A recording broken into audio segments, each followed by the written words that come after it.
todo el tema. Listo. Una vez usted lo ponga ahí live, yo ya lo retuiteo aquí. Usted me dirá cuándo.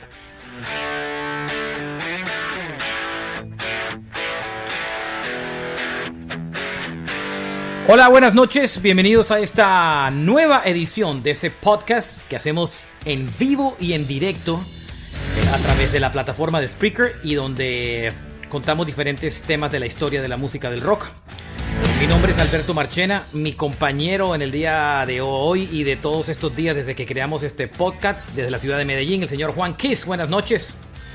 Saludos, mi estimado Alberto Marchena. Saludos a todos los oyentes que están guardados en la casa muy juiciosos cumpliendo con esta cuarentena y firme y positivo de que saldremos adelante de esta. Bienvenidos y ojalá se diviertan tanto como nosotros nos divertimos hablando de rock and roll aquí. Total, bienvenidos ahora sí al programa. Me han pedido unos ajustes del micrófono que yo creo haber ya logrado el día de hoy. Así que estamos listos para comenzar este programa. Si ustedes quieren tener clarísimo cómo conectarse, también a través de vía Twitter, pues lo pueden hacer. Vayan a nuestro Twitter y ahí van a poder encontrar Marchena JR en el caso mío, Juan Kiss 67 en el caso suyo, ¿cierto, Juan? Sí, señor, @JuanKiss67, ya está retuiteado el live podcast. Para los que me tienen en sus cuentas de Twitter, pues vayan y le den play y puedan escucharnos a través de Spreaker también. Listo. Bueno, Juan, un poquito de qué va a ser el tema de esta noche. Cuéntenos. Hoy vamos a hablar de guitarristas. Es un tema muy subjetivo, va muy del corazón. Mi top 5 puede ser, no puede ser su top 5, puede que coincidamos en algunos. Tal vez usted mencione algunos que yo no considere que deban estar ahí y menciono yo algunos que a usted no le parecen, pero es como hacer un recorrido a través de nuestras vidas y hacer el top 5 de los guitarristas que más nos han gustado, más nos han tocado y más nos han influenciado y nos han llevado a escuchar rock and roll. Por ejemplo, Ace Frehley es uno de mis guitarristas favoritos, pues porque Kiss me metió en esto del rock and roll, pero Ace Frehley no hace parte de mi top 5, por ejemplo. Ok, interesante. Ese dato ahí. Es como una apertura. ¿Cómo vamos a manejar el tema hoy? Vamos a comenzar un poco haciendo un recorrido por los años, por los diferentes guitarristas de los años 60, 70, 80, algo de los 90 y también del 2000. Y bueno, hablaremos de algunos precursores del rock and roll como tal. Y después Juan dará sus 5 favoritos, después yo doy mis 5 favoritos y empezamos a leer varios de los oyentes, ¿vale? Recuerden Listo, que perfecto. este programa tiene una parte 1 y una parte 2 para que lo tengan súper claro, porque siempre hacemos una pausa al minuto 45 y ahí empezamos a mover todo el tema. Recuerden que a través de la plataforma de Spreaker, si se conectan, pueden mandarnos comentarios o ya nos pueden mandar su top 5 a través de nuestros Twitter, JuanKiss67 o Marchena JR. Juan, vamos a comenzar esto y vamos a comenzar tal vez con uno de los guitarristas que es considerado pionero no solo de la guitarra, sino pionero del rock and roll en general. Pero es un hombre que murió hasta hace muy pocos años y es considerado como uno de los grandes referentes de la guitarra en el mundo y muchas listas lo incluyen siempre dentro de los tops 5 top 3 de guitarristas de la historia.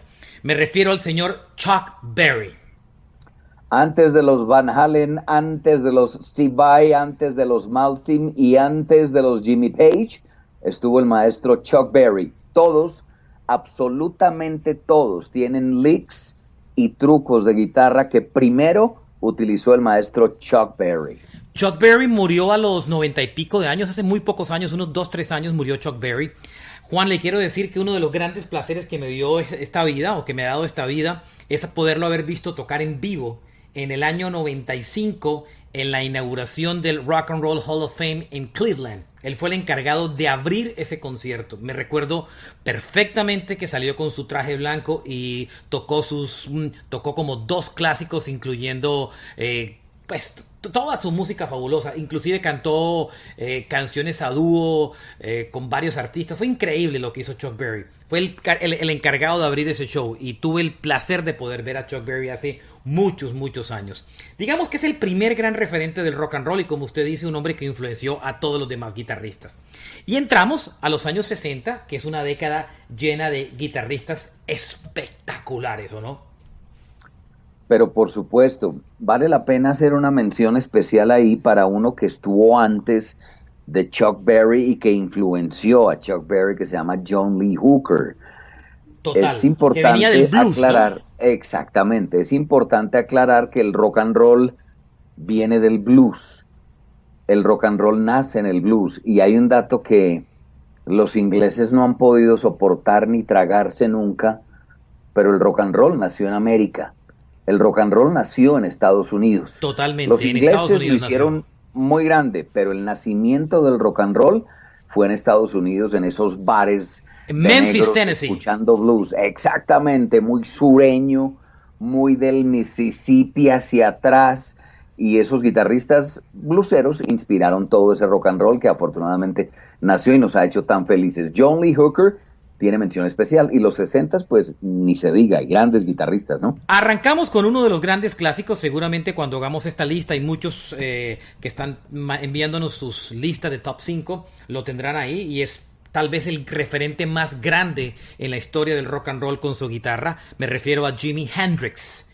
Hendrix Pero fue por un hombre supuesto, Hendrix fue un hombre que se inmortalizó en muchos conciertos, por supuesto en el concierto de Woodstock, pero ya era una estrella gigante. Fue un hombre que cuando llegó a Europa, cuando pisó piso inglés, enloqueció a todos los ingleses con su forma de tocar la guitarra. Lo miraban como lo más grande que había, lo idolatraron absolutamente todos. Y Hendrix por muchos años ha sido considerado el guitarrista más grande de la historia, un hombre que mucha gente se atreve a destronar de esa posición, ¿cierto? Hendrix tiene muchos aportes importantes.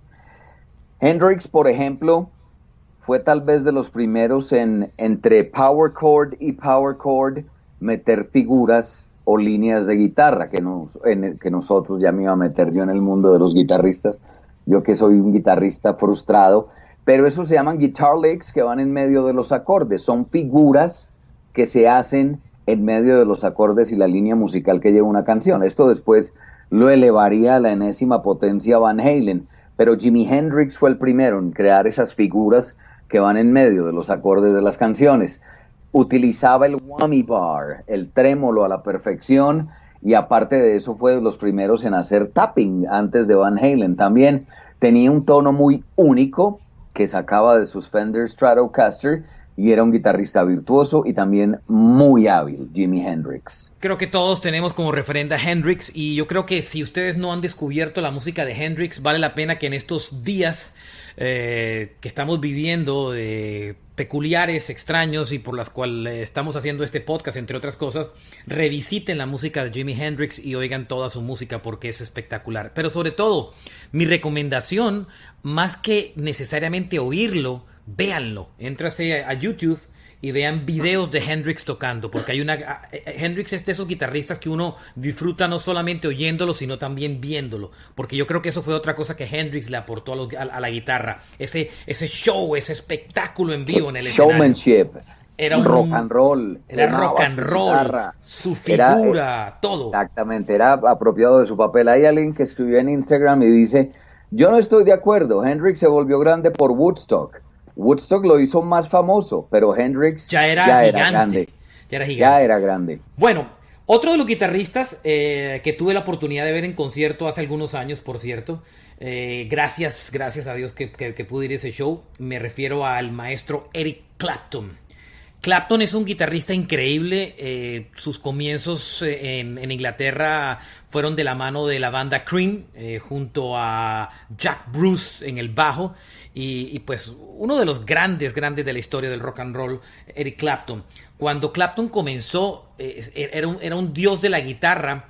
Y ese nombre del dios se popularizó porque en las calles de Londres ponían grafitis que decían Clapton is God. Era como, digamos que una forma como se diseminó su mito como gran guitarrista.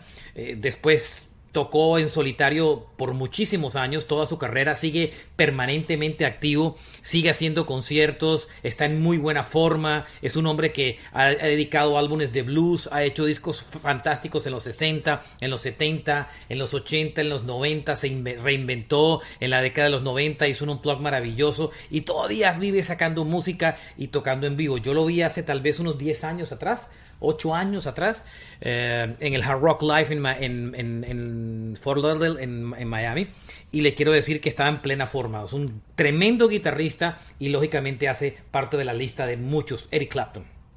Clapton, que ha bailado la mayor parte de su vida con el sonido Fender. A él le gusta mucho el sonido Fender. Muy fenderiano, muy fenderiano. Muy total. Fender. Alguna vez vi una entrevista en donde el hombre dice por qué eligió Fender, y para sorpresa suya y sorpresa mía, no fue por el sonido. Lo que más le gusta a Clapton de Fender es lo dócil del mástil, la docilidad que tiene el diapasón. El diapasón Fender es muy distinto al Gibson. Tiene un poquitico, si usted lo mira, coge la guitarra y la mira así con el diapasón estirado, es medio curvo.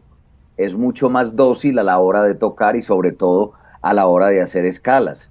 Clapton es muy blusero, muy de escalas. Muy blusero, muy blusero. Por eso prefirió la Fender, por su diapasón más dócil. Si ustedes quieren examinar la discografía de Clapton, pues hay mucha. La época de Cream es fabulosa y sus discos de blues son fantásticos. Clapton es un tipo sobrio, no es ese guitarrista que se luce tanto en el escenario. Es tímido, es un poco callado, al igual que Hendrix tiene la ventaja de también aportar vocales, porque hay guitarristas que no cantan. Tanto Ajá. Hendrix como Clapton tienen en común la capacidad de poder cantar, pero Clapton es un tipo que se mueve también con mucha facilidad en muchos géneros, pero es un tipo muy sobrio en el escenario, no es un tipo que ustedes ven que se va a tirar al piso o como lo hacía Hendrix, no, es un hombre muy, muy tranquilo, muy sobrio en el escenario, pero fantástico. Otro en la lista, Keith Richards, el guitarrista de los Rolling Stones. Más visible, más showman, sobre todo en el pasado, ya pues inclusive con los años que tiene todavía se mueve muy bien, pero es un tremendo guitarrista. Keith Richards tiene el respeto de todos, no sé si usted lo ha notado, pero todos lo citan como una de sus mayores influencias. Por ejemplo, Keith Richards es uno de los ídolos de Slash, que es uno de los guitarristas más queridos y respetados. Keith Richards tiene dos cosas muy interesantes. Es un excelente guitarrista rítmico, es muy consistente y muy poderoso en vivo, pero tiene un ingrediente que no tienen todos. Keith Richards es un gran compositor de canciones. Total. Además de ser y sobre un muy todo buen que guitarrista. Tiene esa capacidad de componer canciones de todos los géneros y sobre todo muy comerciales. Digamos que Clapton es un buen compositor, Hendrix, pero Clapton estoy de acuerdo, Keith Richards tiene esa capacidad de componer y componer muy bien. El siguiente en la lista de los años 60 es el hombre que a mí me molesta mucho porque es uno de mis Beatles favoritos y la gente tiene la mala costumbre de que se le olvida su nombre cuando, sobre todo las generaciones recientes, le preguntan dime los nombres de los 4 Beatles y todos olvidan, o muchos olvidan, de George Harrison. Harrison tiene muchas cosas a su favor, pero era un guitarrista espectacular, tremendo guitarrista y con una forma muy particular de tocar la guitarra. Era excelente guitarrista. Digamos que esa banda tenía 2 guitarristas porque Lennon también le jalaba la guitarra, pero realmente la guitarra líder de ese grupo era George Harrison. Ayer estuve escuchando como tarea el álbum All Things Must Pass, que fue el primero que publicó oficialmente fuera de los Beatles. Es un álbum maravilloso de comienzo a fin. Ahí está My Sweet Lord, por ejemplo. Yo no era muy cercano a George Harrison, debo admitirlo, pero tengo un amigo guitarrista que se llama Andrés Alzate, le dicen SG, es de aquí de Medellín, lo conozco hace 40 años ya. Andrés es el que me ha ido metiendo en el mundo de George Harrison y los Beatles, y guitarrista exquisito a la hora de tocar y fluido a la hora de tocar, George Harrison, que no tuvo la pompa que debió haber tenido, digo yo, pero Harrison es uno de los grandes guitarristas de la historia del rock and roll. Totalmente, y tiene una conexión muy grande con Eric Clapton. Compartieron una mujer durante toda su vida. Sí, señor. Una mujer que fue Pattie Boyd, una mujer que terminó siendo Pattie Boyd, una mujer que estuvo con ambos, casado con ambos y que fue la inspiración detrás de muchas canciones de ambos, de Layla en el caso de Clapton y de Something en el caso también de Harrison y de muchísimas canciones. Y fíjese que aunque compartieron una mujer y la amaron, nunca dejaron de ser amigos. Cuando Harrison murió, el que organizó todo el concierto tributo fue Eric Clapton. Y tuvieron y compartieron esa mujer casi como al mismo tiempo. Pattie Boyd era una mujer espectacular, una mujer divina, y fue el amor de la vida tanto de Clapton como de George Harrison. Ahí hay una historia muy bonita que no quiero que pase el tema antes de contarla, lo hago rápido. Como se le declaró Clapton a Patty Boyd y a George Harrison. Lo hizo en una fiesta en la casa de George Harrison, ya con muchos tragos encima. Clapton se acercó a los dos y en ese momento Harrison y Patty Boyd estaban pasando un mal momento. Entonces él se arriesgó y le dijo a su amigo: tú eres mi mejor amigo, pero tengo que decírtelo eso precisamente porque eres mi mejor amigo. Estoy locamente enamorado de tu mujer, ella ahí presente, los tres juntos. La respuesta de Harrison fue: amigo, si a ella no le molesta, es toda tuya. Así le respondió a Eric Clapton. Échele, fue casi maestro. un triángulo amoroso ahí entre Claro, ellos. y la pero- manejaron muy bien y nunca perdieron su amistad. Sí, Bueno, exactamente. me muevo para un guitarrista muy centrado en el blues, tal vez puede pasar desapercibido por muchos, pero Fleetwood Mac, del que soy muy fan, cuando tuvo dos épocas, la época de los años 70 y 80, con Leslie Buckingham como guitarrista, que está más adelante en la lista, pero también tuvo a Peter Green en su inicio, y Peter Green es considerado uno de los grandes guitarristas. Metan en ese mismo grupo también a Pete Townshend de la banda The Who, tremendo claro. guitarrista. Espectacular, gran compositor. Este tipo sí es brillante. Yo creo que de los mejores guitarristas que existen en el rock, que tienen además una capacidad de composición gigante, es Pete Townshend. Es el compositor de todas las canciones de The Who, o de la gran mayoría de las canciones de The Who junto con Daltrey, pero especialmente la parte de la música es la que él hace. Daltrey hace sobre todo la parte de las letras, pero Pete Townshend es uno de los músicos más grandes. Tuve la chance de verlo hace cerca de unos 4 meses atrás, nunca los había visto en vivo, y con los años que tiene Pete Townshend sigue siendo brillante y espectacular. Merece estar en esa lista, ¿no, Juan? Pete Townshend, de los grandes guitarristas de la historia. Pero por supuesto, y no solamente habilidoso, no solamente un gran compositor, no solo un gran guitarrista rítmico. Hay que recordar que esa banda solamente lo tenía él como guitarrista, había un bajo, un cantante y estaba Keith Moon en la batería, era el único John guitarrista Entwistle que era el tenía. bajo.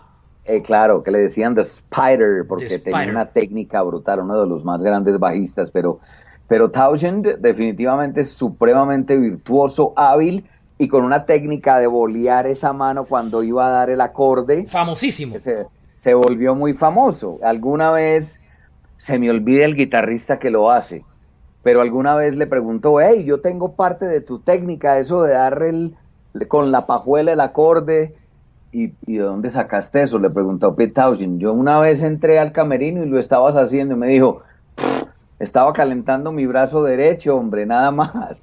Y de ahí salió esa técnica del guitarrazo de Pete Townshend, y también muy Defender. Lo ven y todavía lo hace en vivo, y es un tremendo músico.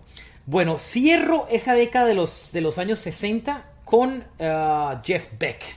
Jeff Beck es uno de los mejores guitarristas de la historia. Venía de tocar de una banda que era adorada por el rock and roll y por los ingleses, sobre todo los Yardbirds, y de ahí salió Jeff Beck. Mira, hay un dato curioso que le voy a contar de Jeff Beck. Jeff Beck era tan admirado en la guitarra que 2 bandas lo consideraron invitarlo a ser parte, pero no se atrevieron solamente a decirlo por miedo a ofender a Jeff Beck. Pink Floyd, después que Syd Barrett deja la banda, ellos dijeron: el tipo para reemplazar, el guitarrista para entrar al grupo debería ser Jeff Beck. Pero no se atrevieron a decirle a Jeff Beck, y lo dejaron ir, y terminaron incluyendo a David Gilmour. Y los Rolling Stones, por supuesto, cuando perdieron a uno de sus guitarristas, a Mick Taylor, consideraron también llamar a Jeff Beck como guitarra, pero dijeron les daba pena ofrecerle la posición dentro de la banda. Pero es considerado un genio. Tocó junto a Rod Stewart, que era como su compañero cantante durante muchos años. Jeff Beck continúa activo y es uno de los grandes de la guitarra de los años 60. Jeff Beck también guitarrista de Fender, con una técnica muy... Bueno, la mano izquierda es una mano poderosa, pero la mano derecha de Jeff Beck es distinta. A la hora de coger la pajuela parece como que amarrara la mano formando un puño, pero es una técnica muy particular. Además de que, contrario a lo que los guitarristas utilizaban al colgarse la guitarra, era que la ponían más bajita, como Pete Townshend, por ejemplo, Jeff Beck siempre se la puso muy alta. y él alguna vez dijo que prefería verse un poquitico ñoño en vivo, pero no perder su técnica como guitarrista. Grande Correcto. Jeff Beck. Muy grande Jeff Beck. Otra cosa interesante que también quería contarles es que ya me voy a mover a los años 70 porque los 70 sí es una barbaridad. Ahí están la mayoría de los guitarristas. Y voy a comenzar en los 70 con un integrante de la banda Deep Purple y también integrante de Rainbow posteriormente. Me refiero a Ritchie Blackmore. Por Dios, Ritchie Blackmore gigante también, ¿no? Gigante Ritchie Blackmore. También, por supuesto, ahora viene en ese grupo de los años 70 el señor Jimmy Page, el hombre de Led Zeppelin. Por supuesto, está en la mayoría de las listas de los top 5 de guitarristas de toda la historia. Page es un hombre famoso que las fotos de Jimmy Page son siempre con su guitarra de dos cuellos, esa guitarra que tenía esa característica especial y que muchos consideran, él y Jeff Beck eran de los mejores que manejaban esas guitarras de dos cuellos que dejaban como bobo a todo el mundo. Jimmy Page y Jeff Beck era una Gibson SG de dos mastiles, uno de 6 cuerdas y el de arriba de 12, pero Page tiene una particularidad gigante. Page también es un gran compositor. Y yo siempre he dicho, aunque me he retractado en los últimos años, que Jimmy Page es mejor guitarrista acústico que eléctrico. Pero con esa Gibson Les Paul también era maravilloso. Uno de los solos de guitarra más grandes de la historia los tiene Jimmy Page. El solo de guitarra de Stairway to Heaven es absolutamente sublime, que tenía una pinta muy rock and rollera cuando sacaba el implemento del violín para tocar su Gibson Les Paul.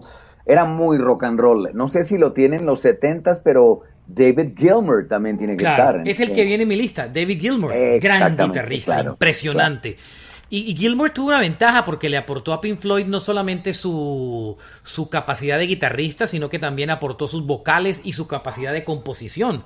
Cuando Waters abandonó después del álbum The Final Cut en los años 80, al comienzo, a Pink Floyd, Gilmour se echó la banda al hombro y publicó un par de discos sensacionales.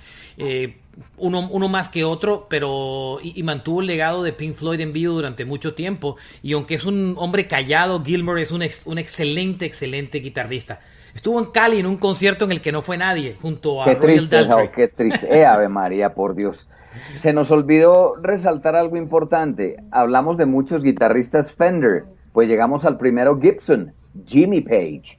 Ahora saltamos a Gilmour, que ha hecho la mezcla de las dos guitarras. Él como que no tiene una preferida, pero sí utiliza más la Fender Stratocaster. Hay dos aportes que yo quiero hacer de David Gilmour. El primero es que tiene una técnica impresionante en ambas manos. Me explico. Yo lo digo porque yo alguna vez me colgué una guitarra y toqué. Soy un guitarrista frustrado, lo repito. Los guitarristas hay de varios tipos. Hay los que son muy fuertes en la mano izquierda, hay los que son muy fuertes en la mano derecha, y hay unos que son dioses y manejan a la perfección ambas manos. David Gilmour es uno de esos. Tiene una mano izquierda maravillosa, con un feeling, un vibrato y un sustain, como él solo, pero también tiene mucha técnica en la mano derecha a la hora de tocar. Yo vivo enamorado de un álbum que usted recomendó cuando hacía un programa, cuando trabajamos juntos en Radioactiva, era a las 7 de la noche. ¿Recuerda cómo se llamaba? Hace unos 4 años. No, ¿de quién? ¿De Gilmour? Usted hacía un especial todos los días de 1 hora en Radioactiva mostrando canciones nuevas, sí, en la época en la que trabajaba. Exactamente. No me acuerdo cómo se llamaba el disco. El último que publicó Gilmour en solitario. Usted recomendó ese álbum ahí, yo lo compré y es uno de mis favoritos y se llama Rattle That Lock. Ese ha sido, Gilmour, creo que su último álbum que publicó en vivo. Sí. El último álbum que publicó. El último álbum que publicó. Lock, sí. Eso es una correcto, delicia, Rattle That Lock, correcto, del 2015 ese disco. Tremendo disco. Lo recomiendo mucho.